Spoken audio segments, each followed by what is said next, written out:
Hello everyone, welcome back to my channel. मैं हूं आपका दोस्त कैंडिड ट्रेडर।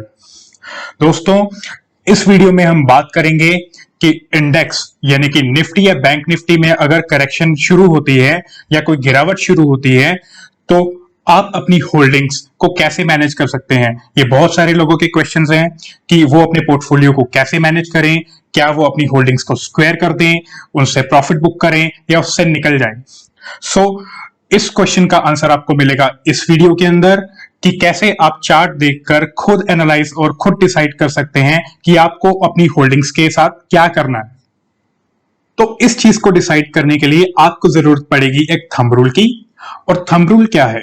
थंब रूल ये कहता है कि अगर कोई stock higher high higher low की फॉर्म में अगर ऊपर चल रहा है, कहने का मतलब ये है कि अगर उसका एक हाई पिछले हाई से हर बार ऊपर बनता है और उसका अगला लो भी पिछले लो से ऊपर बनता है, यानी कि वो हायर हाई हायर लो की फॉर्म में चल रहा है, तो इसका मतलब कि ये थंब रूल को फॉलो कर रहा है। अब हमारे पास कुछ सिनेरियोज हैं, उन सिनेरियोज के अंदर हम ये थंब रूल को अप्लाई करके डिसाइड करेंगे कि हमें अपना डिसीजन कैसे लेना है।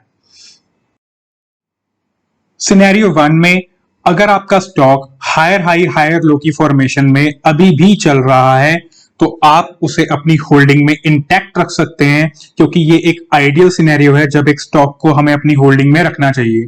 सो आपको बिल्कुल परेशान नहीं होना है, आप अपनी होल्डिंग में उसे इंटैक्ट रख सकते हैं, चाहे इंडेक्स करेक्शन के मोड में हो, चाहे इंडेक्स में गिरावट हो रही हो। लेकिन अगर आपका स्टॉक ये बेसिक थंब रूल फॉलो कर रहा है, हायर हाई हायर लो की आइडियल सिचुएशन के अंदर है, तो आप उसे अपनी होल्डिंग में अभी भी रख सकते हैं।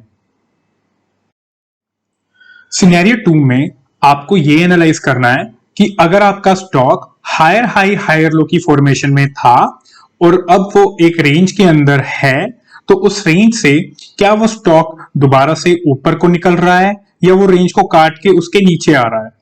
अगर सिनेरियो 2 के केस 1 में अगर वो रेंज को फिर से ऊपर की तरफ काट रहा है, तो इसका मतलब कि वो स्टॉक अभी भी एक अप ट्रेंड के अंदर है और उस स्टॉक को आप इंटैक्ट अपनी होल्डिंग्स में रख सकते हैं।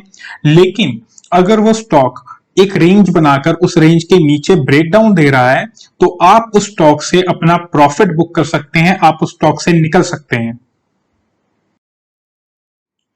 सिनेरियो 3 के अंदर ये प्रोबेबिलिटी है कि आपके पास कोई ऐसा स्टॉक हो जो लोअर हाई लोअर लो की फॉर्मेशन कर रहा हो।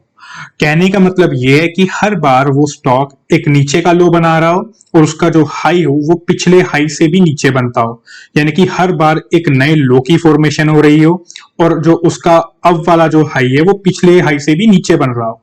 तो अगर आपके पास कोई ऐसा स्टॉक आपकी होल्डिंग में पड़ा है जो एक नीचे की तरफ चल रहा है, नीचे की तरफ सरक रहा है, तो आपको फिर से सोचना है कि वो कारण कि क्या सोच के आपने इस स्टॉक को अपनी होल्डिंग में ऐड किया था।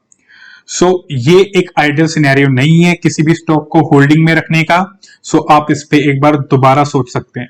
अब हमने जो अभी 3 सिनेरियोस डिस्कस किए, उसे अब हम इंडेक्स के साथ यानी कि निफ्टी या बैंक निफ्टी के साथ रिलेट करके देखेंगे और समझेंगे कि हम अपने डिसीजंस को और इंप्रूव कैसे कर सकते हैं।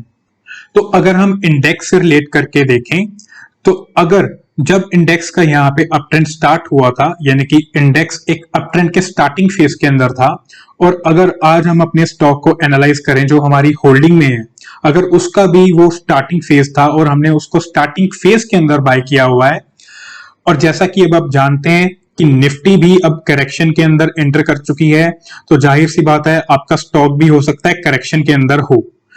तो उस केस में आप उस स्टॉक में एक प्रॉफिट बुकिंग कर सकते हैं, क्योंकि हो सकता है बहुत चांसेस हैं कि वो स्टॉक आपके लिए हुए प्राइसेस पर ना आए और फिर से एक अप ट्रेंड के अंदर कंटिन्यू कर जाए।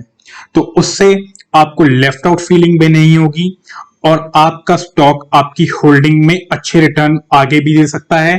और प्रॉफिट बुक करने से ये फायदा होगा कि आपको ये भी फील नहीं होगा कि आपने उस स्टॉक के अंदर एक प्रॉफिट नहीं कमाया, अगर इन केस कल को वो स्टॉक आपके बाइंग प्राइस पर दोबारा आ गया। इसी में अब अगला सिनेरियो देखते हैं, जिसमें एक स्टॉक जो अप ट्रेंड में था वो आपकी होल्डिंग में पड़ा हो और अब अगर आप उसको एनालाइज करें तो आपको पता लगे कि आपने वो स्टॉक अप ट्रेंड के बीच में कहीं लिया था।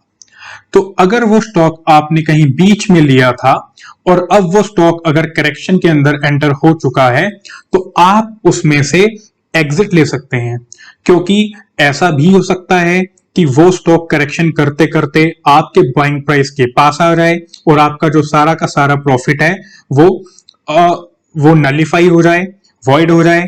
तो इसलिए आप उसमें से एक बार एग्जिट ले सकते हैं और दोबारा से आप उसमें बाद में एंट्री बना सकते हैं। सो अब बात करते हैं उससे अगले सिनेरियो की। एक लास्ट प्रोबेबिलिटी ये भी है कि आपका जो स्टॉक होल्डिंग में पड़ा है वो आपने अप ट्रेंड के लास्ट फेज के अंदर लिया हो। लाइक आपने अगर यहां किसी ऐसे फेज में स्टॉक लिया है जो अप ट्रेंड का लास्ट फेज था और उसके बाद एक करेक्शन शुरू हो चुकी है, तो जाहिर सी बात है कि वो स्टॉक अब आपका हो सकता है एक नेगेटिव रिटर्न दे रहा हो। तो उस स्टॉक से आपको निकल जाना चाहिए और उसके बाद दोबारा से अप ट्रेंड शुरू होने की वेट करनी चाहिए। सो दोस्तों, ये थी आज की वीडियो जिससे आप खुद डिसाइड कर सकते हैं कि आपको अपनी होल्डिंग्स को कैसे मैनेज करना है, अपने पोर्टफोलियो को कैसे मैनेज करना है। आपको किसी और से पूछने की जरूरत नहीं है, आप इस तरह से अपना फैसला खुद ले सकते हैं।